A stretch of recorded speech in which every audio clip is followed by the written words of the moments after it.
Hello दोस्तों, मेरे YouTube channel पर आपका स्वागत है। तो चलिए कहानी शुरू करते हैं। कहानी अच्छी लगे तो प्लीज़ चैनल को लाइक शेयर जरूर। दोपहर का वक्त था। वही सुबह जल्दी से स्टीयरिंग को संभालते हुए पीछे की तरफ के लिए सिर घुमाता है तो टेलर एक बार फिर उसकी गाड़ी को ठोक देता है, जिस कारण शोभित का सिर सीधा खिड़की से लगता है और उसके सिर से खून बहने लगता है। वो टेलर एक बार रिश्वत लेती है तो शोभित दरवाजे को खोलने की कोशिश करते हुए कहता है, ये दरवाज़ा अटक गई है। फिर वर्षा की तरफ देखता है, जिसकी आंखों के सामने धुंधलापन सा छा रहा था, और वो वर्षा से कहता है, वर्षा दरवाज़ा खोलो। वर्षा अपना सीट बेल्ट खोलकर दरवाज़ा धक्का देने की कोशिश करते हुए बोली, लगता है दरवाज़ा अटक गया है। शोभित सिर घुमाकर ट्रेलर की तरफ देखता है, जो कि उनकी तरफ बढ़ रही, जिसे देखकर शोभित वर्षा को साइड कर उसके तरफ के दरवाजे पर पूरी ताकत से लात मारता है तो दरवाज़ा टूटते हुए गिर जाए। शोभित तुरंत वर्षा को धक्का देता और तभी टेलर भी उसकी गाड़ी को पीछे से धक्का देती, जिस कारण शोभित की कार ब्रिज को तोड़ते हुए नीचे की तरफ गिर जाती है।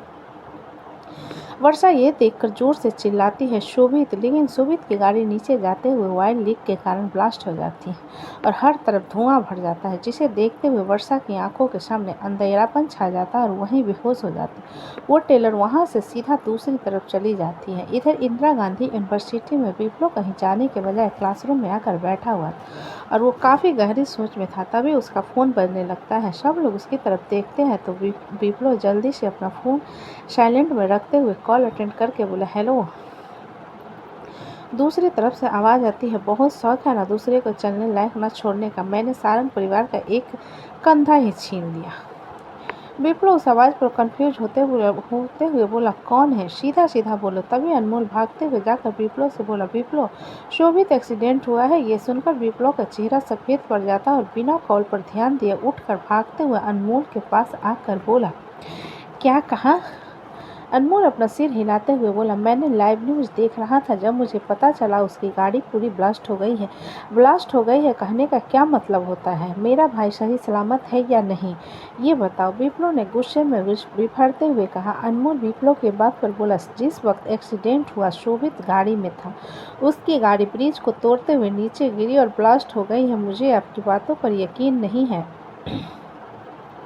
आप झूठ बोल रहे हो, विप्रो ने जाते हुए कहा। तब तक रिया भी अनमोल के पास आ चुकी थी। अनमोल रिया को अपने पास आया हुआ देख कर बोला, अदिति के पास जाओ। रिया अनमोल की बात पर बोली, शोभित भाई ठीक तो है ना? अनमोल अपनी मुट्ठी मजबूती से बंद करके बोला। गाड़ी से कुछ दूरी पर एक लाश मिली है जो पूरी तरीके से जल चुकी है। रिया अपने मुंह पर हाथ रख फटी आंखों से अनमोल की तरफ देखने लगती है, जिसे देख अनमोल रिया के कंधों पर हाथ रखते हुए बोला, रिया चुप रहो, अदिति को इस बारे में मत बताना। जिसे सुनकर रिया की आंखों से आंसू बहने लगते और वो रोते हुए अनमोल से कहती है, आप ये क्या कह रहे हो? जरूर आपको कोई गलतफहमी हुई होगी। अनमोल अपना सिर नहीं में हिलाकर बोला, तुम फिलहाल शांत रहो और अदिति के पास जाओ।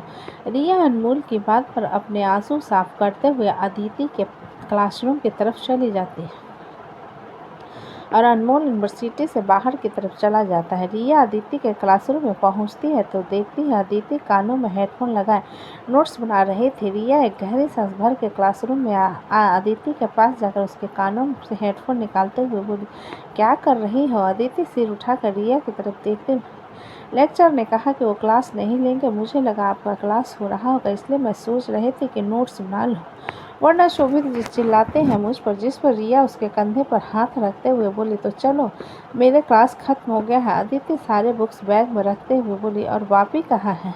अभी भी भाव्या को ढूंढ रहा है क्या? वो कुणाल ने कहा कि भाव्या के पापा उसे लेकर चले गए।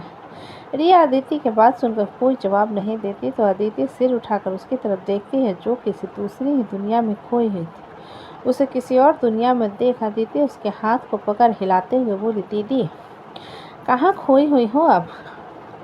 अदिति के हाथ के पकड़ने पर रिया सेंस में आते हुए बोले, हाँ, अरे वो बापी पागल है और वो बॉबी को ले आएगा, तुम परेशान होना बंद करो।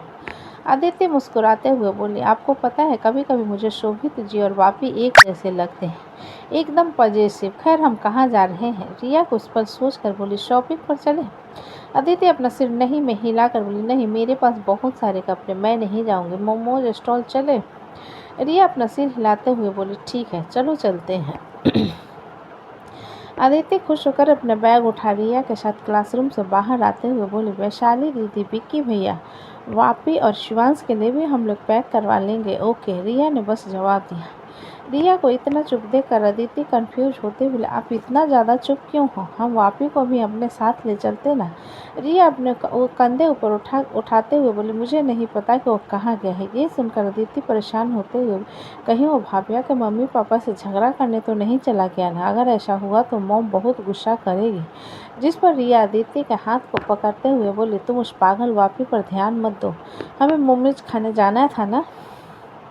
आदित्य एक्साइटमेंट पर अपना सिर हिलाते हुए बोले, लाल और सफ़ेद चटनी के साथ बहुत मज़ा आएगा, हम सैंडविच भी खाएंगे ना। रिया आदित्य के बात पर अपनी आंखें छोटी करके बोली, बनी तुम्हें ज़्यादा खाना मना है, तुम्हें पता है ना तुम्हारी तबीयत खराब हो जाती है।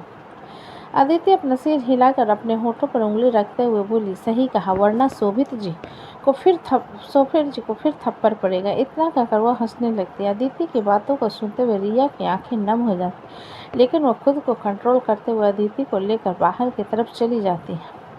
इधर एक्सीडेंट पॉइंट पर मृत्युंजय, राजीव, डेविड, अमृत, विकल्प, दीप खड़े हुए थे। मृत्युंजय के चेहरे पर कोई भाव नहीं था। इंस्पेक्टर पांडे मृत्युंजय के पास आते हुए बोली, बॉडी को पोस्टमार्टम के लिए भेज दिया गया और आपके घर की बहू हॉस्पिटल में है, वो अभी भी सदमे में है। मृत्युंजय इंस्पेक्टर पांडे के बात पर अपनी लाल आंखों से उसे देखते हुए बोले, वो शोभित नहीं है। इंस्पेक्टर पांडे मृत्युंजय के बात पर बोले, मिस्टर सारंग, गाड़ी ब्लास्ट हो चुका है, ड्राइवर उसमें नहीं था, आपका भाई कार ड्राइव कर रहा था और अचानक गाड़ी ब्लास्ट होने के कारण उसकी बॉडी गाड़ी से निकल कर कुछ दूरी पर गिरी है और उनकी बॉडी जल चुकी है। बाकी आपको ये मानना होगा कि वो आपके भाई शोभित सारंग है। मृत्युंजय इंस्पेक्टर पांडे को कॉलर को कसकर पकड़ते हुए बोले, ये एक्सीडेंट नहीं है, समझ आ रहा है तुम्हें, ये एक मर्डर है। राजीव मृत्युंजय को इंस्पेक्टर पांडे से अलग करते हुए इंस्पेक्टर पांडे से बोला, हमें इन्वेस्टिगेशन करवानी है, हमें पूरा यकीन है कि वो शोभित नहीं है। इंस्पेक्टर पांडे राजीव की बात पर बोले, अगर आपको इन्वेस्टिगेशन करवाना है तो इस चीज़ का करवाइए न कि उनका मर्डर किसने किया, वो मर चुके हैं। मृत्युंजय इंस्पेक्टर पांडे को थप्पड़ जड़कर बोला, कब से सुन रहा हूँ तुम्हारी बकवास, मैंने कहा ना वो शोभित नहीं है। इंस्पेक्टर पांडे गुस्से में मृत्युंजय को देखते हुए बोले, मिस्टर सारंग, आप होंगे बड़े बिजनेसमैन, लेकिन इस तरीके से ऑन ड्यूटी पुलिस इंस्पेक्टर को मारने के जुर्म में मैं आपको गिरफ्तार कर सकता हूँ। डेविड इंस्पेक्टर पांडे की बात पर मृत्युंजय को साइड करते हुए इंस्पेक्टर पांडे से बोला, वो गुस्से में है, सॉरी उसकी तरफ से, तुम्हें इन्वेस्टिगेशन करने की जरूरत नहीं है, हम कर लेंगे। जिस पर इंस्पेक्टर पांडे डेविड को देखते हुए बोले, आप इस तरीके से कानून को अपने हाथ में नहीं ले सकते, हमें भी पता चला कि एक मर्डर है, हम खुद इस केस को इन्वेस्टिगेट करेंगे, उसकी कोई ज़रूरत नहीं है हमें, तुम जैसे दो कौड़ी के पुलिस इंस्पेक्टर की ज़रूरत नहीं है, हम इन्वेस्टिगेशन खुद कर सकते हैं। मृत्युंजय ने गुस्से में कहा।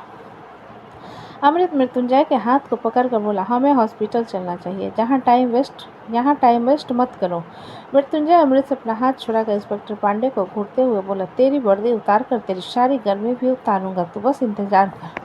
इतना कहकर मृत्युंजय गुस्से में अपनी गाड़ी की तरफ चला जाता। इंस्पेक्टर पांडे जाते हुए मृत्युंजय को देखकर डेविड से, तमीज़ सिखा दो जरा अपने मालिक को, वरना ऐसा केस ठोकूंगा ना सारी अमीरी और रेपुटेशन जमीन पर चली आएगी।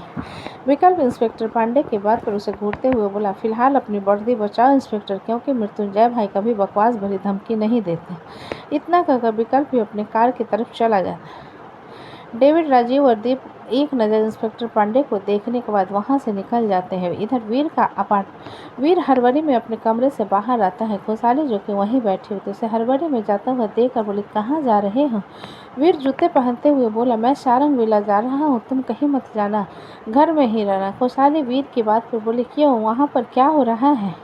वीर अपना सिर नहीं में हिलाकर बोला, कुछ भी नहीं, तुम बस अपना ख्याल रखना और घर से बाहर मत निकलना। खुशहाली वीर की बात पर अपना सिर हिला देती है तो वीर वहाँ से निकल जाता है। वीर के जाने के करीब 10 मिनट बाद खुशहाली का फ़ोन बजने लगता है। वो देखती है तो उसके फ़ोन पर अननोन नंबर से कॉल आ रहा था। अननोन नंबर से कॉल देखकर खुशहाली कॉल अटेंड करते हुए बोली, हेलो। दूसरी तरफ से मिसेज गोयनका की आवाज़ सुन, हेलो खुशहाली बेटा, तुम्हारे पापा के हार्ट अटैक आया है, तुम किस सिटी हॉस्पिटल में है? हम इस सिटी हॉस्पिटल में हैं, वो तुमसे मिलना चाहते हैं। जिसे सुनकर खुशहाली हैरान होते हुए बोली, मैं अभी आ रही हूँ। इतना कहकर खुशहाली कॉल कट कर देती है और जल्दी से अपना बैग लेकर सिटी हॉस्पिटल के लिए निकल जाते हैं। सिटी हॉस्पिटल में खुशहाली अपनी गाड़ी से बाहर निकल सीढ़ियाँ चढ़ते हुए वीआईपी वार्ड में पहुंचती है, जहां पर मिस्टर गोयनका और के ऑक्सीजन मास्क लगा हुआ था और वो बेहोश थे। खुशहाली उनके पास आकर वहां पर खड़ी प्रीति की तरफ देखते हुए बोली, ये सब हुआ कैसे? प्रीति खुशहाली की बात पर गुस्से से बोली, तुमसे ज़्यादा बेहतर तरीके से पता होगा ना। जब से तुमसे मिलकर आए हैं टेंशन से मरे जा रहे थे और सुबह ही उन्हें मेजर अटैक आया। जिसे सुनकर खुशहाली प्रीति से बोली, इसमें मेरी कोई गलती नहीं, ये गलत केस लेकर आए हैं और मैं ये केस नहीं लड़ सकती क्योंकि मैं ऑफिशियली अभी लीव पर हूँ। जिस पर मालती खुशहाली को घूरते हुए बोली, तुम अपने बाप को मरता हुआ देख सकती हो लेकिन उनके केस को नहीं लड़ सकती, कैसी बेटी हो तुम? खुशहाली मालती की बात पर बोली, देखिए मुझे बेवजह लड़ाई झगड़ा नहीं चाहिए, अभी इनकी कंडीशन कैसी है ये बताइए। मालती खुशहाली की बात सुनकर बोली, डॉक्टर ने कहा है कि अगर इन्हें एक बार और अटैक आया तो वो इन्हें नहीं बचा पाएंगे, तो बेहतर यही होगा कि तुम गोयनका हाउस आ जाओ। जिसे सुनकर खुशहाली मालती की तरफ देखते हुए बोले, मेरा और गोयनका हाउस का क्या लेना देना? प्रीति खुशहाली के पेट की तरफ इशारा करते हुए बोले, लेना देना इस बच्चे का है। तुमने अभी शादी नहीं की है और माँ बनने वाली हो। डैड हमेशा इसी टेंशन में रहते हैं कि अगर इस लड़के ने तुमसे शादी नहीं की तो पूरी रेपुटेशन खराब हो जाएगी। जिस पर खुशहाली प्रीति को घूरते हुए बोली, जो कहना है मुझे कहो, मेरे बच्चे को कुछ कहने की कोशिश मत करो और मेरी मर्जी है कि मैं कब शादी करना चाहती हूँ। मालती खुशहाली की बात पर बोले, तुम चाहे कभी भी शादी करो लेकिन इस तरीके से शादी से पहले तुम्हें माँ नहीं बनना चाहिए था, और चाहे तुम किसी भी तरीके से शादी करो, कहलाएगा तो ये बच्चा नाजायज है ना। अपनी जुबान संभाल कर बात कीजिए वरना मुझसे बुरा कोई नहीं होगा। दोबारा अगर मेरे बच्चे को नाजायज कहा तो आपकी औकात दिखा दूंगी मैं। खुशहाली ने गुस्से में कहा। जिसे सुनकर प्रीति नाराजगी से खुशहाली को देखते हुए बोली, मॉम सही तो कह रही है, खुशहाली शादी से पहले पैदा हुए बच्चे को नाजायज कहा जाता है। खुशहाली एक गहरी सांस भरकर बोली, मेरे ख्याल से मेरी यहाँ पर कोई ज़रूरत नहीं है। अगर आप लोगों ने मुझे इसी तरीके से इंसल्ट करने और ताने देने के लिए यहाँ बुलाया है तो मेरा काम हो गया, मेरा काम हो चुका है, मैं जा रही हूँ। इतना कहकर खुशहाली इस वार्ड से बाहर की तरफ चली जाए। मालती जाती हुई खुशहाली को देखकर उसके पीछे आते हुए बोले, खुशहाली तुम इस तरीके से हमारी बात को इग्नोर करके नहीं जा सकती। खुशहाली बिना मालती की बात का बिना कोई जवाब दिए वहाँ से जाने लगती है। जिस पर मालती पीछे से उसे पकड़ते हुए कहती है, मेरी बात सुनो। लेकिन अचानक मालती के हाथ लगने पर खुशहाली जो कि सीढ़ियों से नीचे उतरने वाली थी उसे धक्का लगता है, जिस कारण उसकी एक चीख निकल जाती है और वो पेट के बल सीढ़ियों से लुढ़कते हुए नीचे जा गिरती है। मालती का चेहरा सफ़ेद पड़ जाता है। वहीं खुशहाली के कपड़ों पर खून लगा हुआ था और वो अपने पेट को पकड़ पैरों को मोड़ते हुए क्यूटल करके कहराने लगती हैं। वहीं एक नर्स जो कि पेशेंट को चेक करने आई हुई थी खुशहाली की हालत देखकर चिल्लाते हुए बोली, कोई है यहाँ पर एक पेशेंट है। नर्स के चिल्लाने पर 2 वार्ड बॉय और एक नर्स भागते हुए वहाँ पर आते हैं। मालती जल्दी से छुप जाती है ताकि कोई उसे देख ना पाए। नर्स उन दोनों वार्ड बॉय के साथ खुशहाली को संभालते हुए ऑपरेशन थिएटर की तरफ ले जाते हैं। इधर मालती घबराई हुई से वार्ड में आती है तो प्रीति उसे देखते हुए कहती है, क्या हो गया मॉम? मालती डरते हुए प्रीति से बोली, मैं से उसे पकड़ रही थी तो गलती से धक्का लग गया और सीढ़ियों से नीचे गिर गई वो। जिसे सुनकर प्रीति आंखें बड़ी करके बोली, आपका दिमाग खराब है, आपने ये क्या कर दिया? अगर उसके बच्चे को कुछ हुआ तो वो हमें छोड़ेगी नहीं। ये सुनकर मालती थोड़े गुस्से से बोली, मैंने जानबूझकर धक्का नहीं दिया, मैं उसे पकड़ रही थी तो और हाथ से धक्का लग गया था। अब आपने भले ही किसी भी मकसद से किया हो लेकिन तमाशा हो गया है ना। आपने देखा था ना उस आदमी को, उसके पास गन थी, कहीं वो हमें गोली मार दे। प्रीति ने डरते हुए कहा। जिसे सुनकर मालती एक गहरी सांस भरकर बोली, हमारे ऊपर कोई इल्ज़ाम नहीं आएगा, चलो हम चलते हैं। प्रीति कंफ्यूज होते हुए बोली, कहाँ जाना है हमें? मालती प्रीति के सिर पर हल्का सा मारते हुए बोली, बेवकूफ़ लड़की, इतनी सारी जायदाद को छोड़कर नहीं जा सकते। कम से कम उस लड़की के पास जाकर सांत्वना देने का नाटक तो कर सकते हैं। माफ़ी मांगेंगे। प्रीति मालती की बात पर एटीट्यूड में बोली, मैं क्यों माफ़ी मांगने वाली? आपने उसके साथ जो किया है मैंने कुछ नहीं किया, और अगर जेल जाना हुआ तो आप जाओगे, मैं क्यों जाऊंगी? मालती अपनी आंखें बड़ी करते हुए बोली, कैसी बेशरम बेटी हो तुम, तुम्हें शर्म नहीं आती? ऐसी बकवास कर रही हो। इस मामले में हमें सुलझाना है और तुम मुझे जेल भिजवाने की बात कर रही हो। मैं जेल भिजवाने की बात नहीं कर रही हूँ, लेकिन जो आपने किया है ना, उसके बाद खुशहाली गोयनका आपको नहीं छोड़ेगी। प्रीति ने मालती को डराते हुए कहा, जिसे सुनकर मालती वार्ड से बाहर जाते हुए बोली, हाथ पैर जोड़कर माफ़ी मांग लूँगी, मैंने जानबूझकर धक्का नहीं दिया था, इतना कहकर वार्ड से बाहर चली जाती है। प्रीति उन्हें जाता हुआ देखकर मुंह बना वहीं पर बैठ जाती है। तो दोस्तों, कहानी कैसी लगी मुझे कमेंट में लिखा। अच्छी लगे तो प्लीज़ चैनल को लाइक करें, सब्सक्राइब करें और ज़्यादा से ज़्यादा शेयर करें। कहानी को पूरा सुनने के लिए धन्यवाद।